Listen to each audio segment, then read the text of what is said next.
വിക്രത്തിന്റെ വീട്ടുകാർ വന്നു പോയതിനു ശേഷം വേദയുടെ അച്ഛനും അമ്മയും അവരെ പറ്റി തന്നെ സംസാരിക്കായിരുന്നു കേട്ടോ. സുധാകരൻ മാഷിന്റെ ആ ഒരു എളിമയും ആ ഒരു സ്വഭാവ രീതിയൊക്കെ അദ്ദേഹത്തിന് ഒരുപാട് ഇഷ്ടമായെന്ന് പറയുന്നുണ്ട്.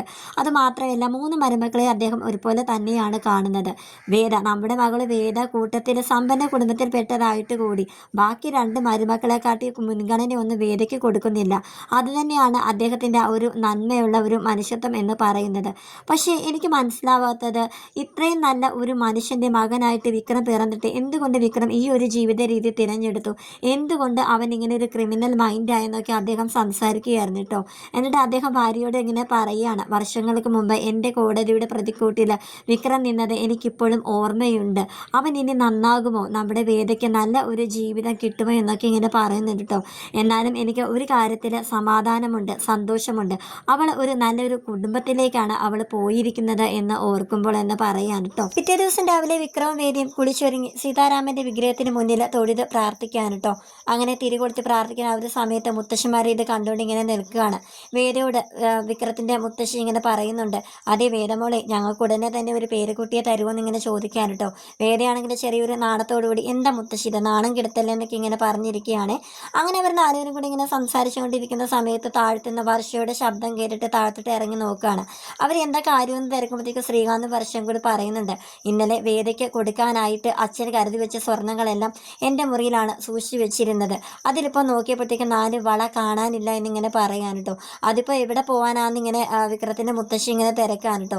പക്ഷേ വർഷയുടെ ഒരു മുന വെച്ചുള്ള ഒരു സംസാര രീതി കണ്ടിട്ട് വിക്രത്തിൻ്റെ മുത്തശ്ശി അപ്പോൾ പറയുന്നുണ്ട്, എന്താ ഇവിടെ വന്നവരെയാണോ ഈ സംശയിക്കുന്നത്, വർഷയുടെ സംസാരം കേട്ടാൽ അങ്ങനെയാണല്ലോ തോന്നുന്നത് എന്നൊക്കെ ഇങ്ങനെ പറയാൻ കേട്ടോ. അപ്പോൾ ശ്രീകാന്തും പറയുന്നുണ്ട്, അത് പിന്നെ സംശയിക്കുമ്പോൾ എല്ലാവരും സംശയിക്കണ്ടേ, എല്ലാവരും പരിശോധിക്കണം എന്നൊക്കെ ഇങ്ങനെ പറയുകയാണ്. വിക്രം അപ്പോൾ കുറേ നേരം കേട്ടിട്ടുണ്ട്. വിക്രം അങ്ങനെ ശ്രീകാന്തിനോട് ചൂടാവുന്നുണ്ട് കേട്ടോ.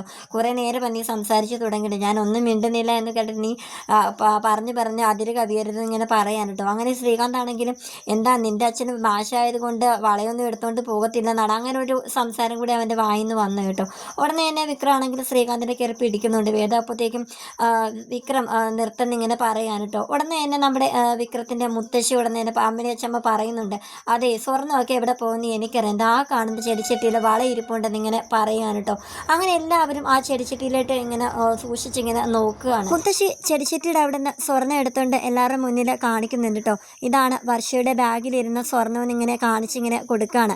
നന്ദിനി അപ്പോൾ ചോദിക്കുകയാണ് മുത്തശ്ശിയോട്, മുത്തശ്ശി എന്തിനാ വർഷയുടെ ബാഗിൽ നിന്ന് സ്വർണ്ണം എടുത്ത് അവിടെ കൊണ്ട് വെച്ചേന്നിങ്ങനെ ചോദിക്കാൻ കേട്ടോ.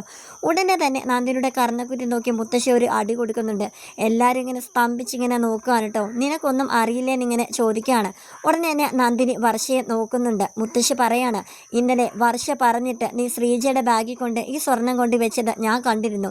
ഞാനാണ് അവൾ പോലും അറിയാതെ ബാഗിൽ നിന്ന് സ്വർണ്ണം എടുത്ത് ഈ ചെടിച്ചട്ടിയുടെ അവിടെ കൊണ്ട് വെച്ചെന്നിങ്ങനെ പറയാൻ കേട്ടോ. വർഷ അപ്പോൾ ഉടനെ തന്നെ നിങ്ങൾ പെട്ടെന്ന് ഒരു കള്ളക്കഥ മെനഞ്ഞുണ്ടാക്കുകയാണല്ലേ എന്നിങ്ങനെ വർഷ പറയാൻ. മുത്തശ്ശി ഇപ്പോൾ പറയുന്നുണ്ട്, എനിക്കറിയാം ഇത് അവസാനം ഇങ്ങനെ തന്നെ വരത്തുള്ളെന്ന്. ഞാൻ കള്ളം പറഞ്ഞതാണെങ്കിലും എൻ്റെ ഫോൺ ഒരിക്കലും കള്ളം പറയില്ല. എല്ലാം ഇതിലുണ്ടെന്ന് പറഞ്ഞ് ഫോൺ ഇങ്ങനെ എടുത്ത് എല്ലാവരെയും കാണിക്കാനായിട്ട് ഒരുങ്ങുകയാണ് കേട്ടോ. അങ്ങനെയാണ് എപ്പിസോഡ് വൈൻഡപ്പ് ചെയ്തിരിക്കുന്നത്. നാളത്തെ എപ്പിസോഡ് നമുക്ക് എന്താകും എന്നൊക്കെ കണ്ട് തന്നെ അറിയണം. നമ്മുടെ ചാനൽ ഇതുവരെ ആരും സബ്സ്ക്രൈബ് ചെയ്തിട്ടില്ല എങ്കിൽ എല്ലാവരും ഒന്ന് സബ്സ്ക്രൈബ് ചെയ്ത് സപ്പോർട്ട് ചെയ്യണേ.